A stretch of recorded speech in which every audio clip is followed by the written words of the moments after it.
그래서 신랑님들 정말 여자의 얼굴만 보고 쫓아다니지 마십시오. 이쁜 여자는요 잘생긴 남자 좋아하지 이쁜 여자가 못생긴 남자 좋아하지 않아요. 우리 신랑님들이 자기한테 너무 과분한 여자라고 생각하면 하면 안 됩니다. 베트남에서 우리나라로 엄청 많은 미끼를 걸고 있어요. 국제결혼의 미끼는 뭐예요? 이쁜 여자예요.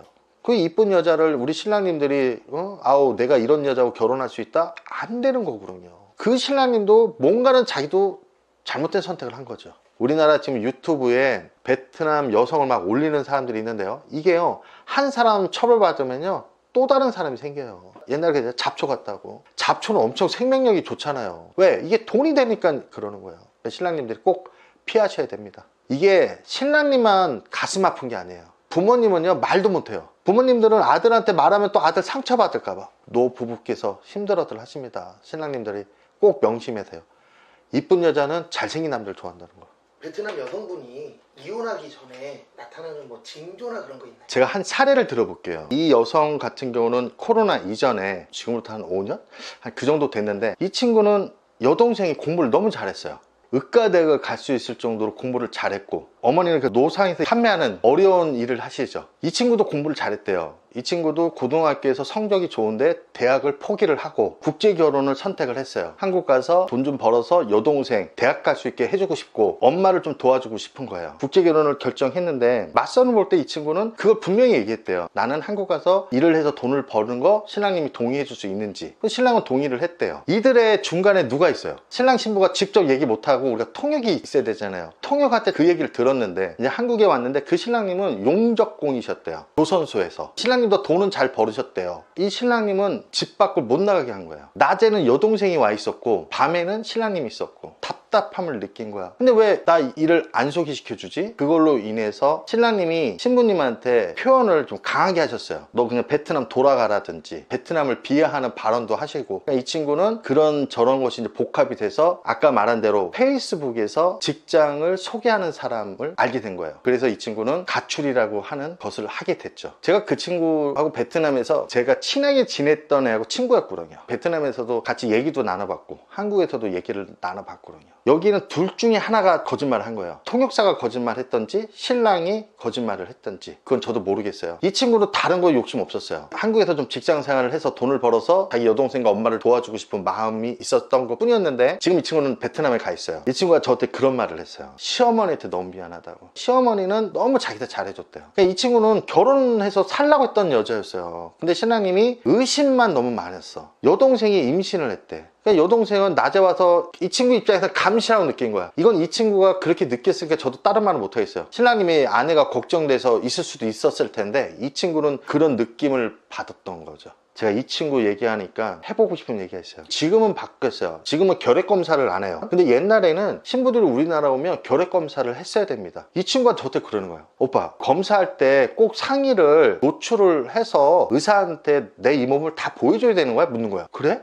내가 물어봤어요. 결핵검사하는 우리나라 보건소라든지 전화했더니 그건 아니래요. 여성의 상의를 의사한테 보여줄 필요 없다는 거야. 저는 순간적으로 열받잖아요. 그 사람의 행위로 인해서 이 친구는 뭐가 됐든 잘못된 경험을 갖게 된 거고 이 친구가 그 신랑님하고 이제 이혼할 때예요. 서로가 안 만나니까 이제 신랑님이 이혼 소송을 제기했고 이 친구도 변호사한테 의뢰를 해서 했는데 이게 또 웃기는 거 알아요? 그 변호사가 이 친구가 이뻐요. 키가 165에 어디 가도 우리나라 여성에 빠지지 않을 정도로 미모를 갖고 있어요. 변호사가 또 잠자리 욕을 하더라는 거야. 내가 너 요거는 공짜로 해줄게 하면서. 그러니 여성들이 겪을 수 있는 일들이 제가 갑자기 이런 얘기를 왜 했는지 모르겠는데 근데 이 친구 생각하면 그 두 가지, 이 친구는 그 두 가지 이쁘니까 겪는 거야. 못생겼다면 그 의사 선생님이나 그 변호사가 그런 요구를 안 했을 텐데 이 친구는 외모가 됐거든요. 그래서 통역이 중요한데 정말 이 통역이 중요하거든요. 그나마 나아졌죠. 번역기라는 것이 있어가지고 서로 의심되는 거 좀 확인을 할 수는 있죠. 제가 어떻게 하다 이런 얘기까지 하게 됐죠. 나 이 친구 생각하면 베트남에 있어서 저 이번에 베트남 가면 또 이제 만날 거거든요. 친한 친구가 돼 있기 때문에 이 친구가 한국에서 우리나라 치킨 하나를 되게 좋아했거든요. 또 상호 얘기 좀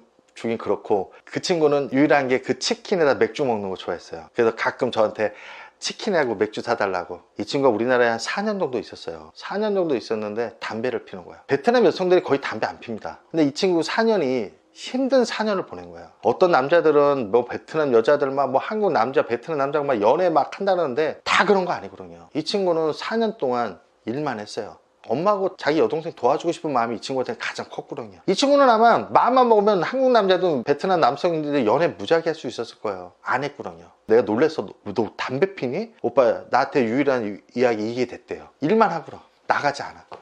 이쁜데. 이 친구가 저한테 이랬어요. 오빠 나하고 이렇게 다니면 좋지? 나같이 이쁘고 젊은 여자하고 다니면 좋지? 이런 얘기를 했었지. 베트남도 그렇고 우리나라도 그렇고 좋은 사람과 나쁜 사람이 항상 존재하는데 내가 누구를 만나고 어떻게 되느냐가 중요한 것 같아요. 중요한 거는 신랑님이 어느 정도 표현하는 거 여자들이 느낄 수 있는 게 있어요. 이 남성이 정말 나를 사랑해서 안아주는지 그렇지 않은지 여자들 느낍니다. 제가 아는 그 친구는 신랑하고 통화하는 게 싫대요. 전화만 하면 짜증내니까. 그 사람은 이제 사랑이 좀 부족해서 그러지 않을까요? 정말 사랑한다면 더 좋은 말을 많이 했을 텐데 그러니까 이 친구도 전화하는 게 이제 싫어진 거야. 전화하면 짜증만 나니까. 저보다 나이가 많아요, 신랑님이. 직접 만나서 저도 밥도 먹고 얘기도 해봤어요. 근데 이 형 같은 경우는 속마음을 얘기를 못 하더라고요. 내가 지금 뭐 하고 싶어. 여자한테 자기의 요구를 못 하는 거야. 여자가 해주길만 바라고 있어요. 안 해주니까 짜증나는 거예요. 그걸 왜 못하는지 모르겠는데 못하더라고요. 그러니까 내가 아내한테 자고 싶으면 자고 싶다고 얘기하면 될 텐데 자기는 말을 못하고 여자가 알아서 안 해주니까 짜증나고 짜증스러운 반응을 보이고 그러더라고요. 정말 성격이 중요해요. 제가 옛날에 베트남에서 이 업을 하겠다고 마음먹고 저는 처음에 언어부터 공부를 해봤어요. 제가 처음에 걸어 다녔을 거 아니에요. 택시를 이용하니까 택시 비용이 베트남 비쌉니다. 생활비가 너무 많이 나오는 거예요. 근데 걷다 보니까 이용할 수 있는 교통편이 못 가니까 자전거를 타봤어요. 자전거를 탔더니 30분 정도 타니까 엉덩이가 아픈 거예요. 그래서 그 자전거로 이제 타다가 제가 이제 전기 자전거로 바꿨어요. 전기 자전거는 어떤 불편함이 있는지 아세요? 40분 정도 지나면 배터리가 아웃돼요. 전기 자전거를 타고 40분 넘으면은 끌고 오는데 얼마나 힘든지 몰라요. 그 다음에 저도 오토바이를 탔어요. 오토바이를 타는 건 오토바이는 너무 좋죠. 기름만 넣으면 되니까. 지금 제가 말한 대로 걸어 다니고 자전거 타고 전기 자전거 타고 오토바이 타고 지금은 차를 타고 다니지만 그 과정마다 어려움과 위기와 그게 존재하잖아요. 제가 처음에 자전거 탈 때만 해도 너무 좋았어요. 걸어 다니는 것보다 자전거가 좋잖아요. 근데 그 자전거가 계속 만족을 줄 수 없거든요. 그 다음에 전기 자전거. 이해 가시죠? 신랑님들. 분명히 국제이론이 쉽지 않습니다. 그러나 신랑님이 그런 것을 극복하면 그 한 단계 올라가는 거예요. 여성들하고 싸워도 보셔야 되고 싸워서 그거를 서로가 오해를 풀고 서로 이해를 했다면 그 정도 서로 알아가는 거잖아요. 그래서 신랑님들 포기하지 마시고요. 노력하시고. 단지 신랑님들이 이런 말 하죠. 나 혼자 노력하면 되냐고. 신부한테도 똑같이 제가 한번 이런 이야기를 해드릴 테니까 서로 노력하셔가지고 점점 그 위기를 극복해내시면 분명히 기쁨도 존재해요. 신랑님들이 꼭 행복한 결혼을 하시기를 빕니다.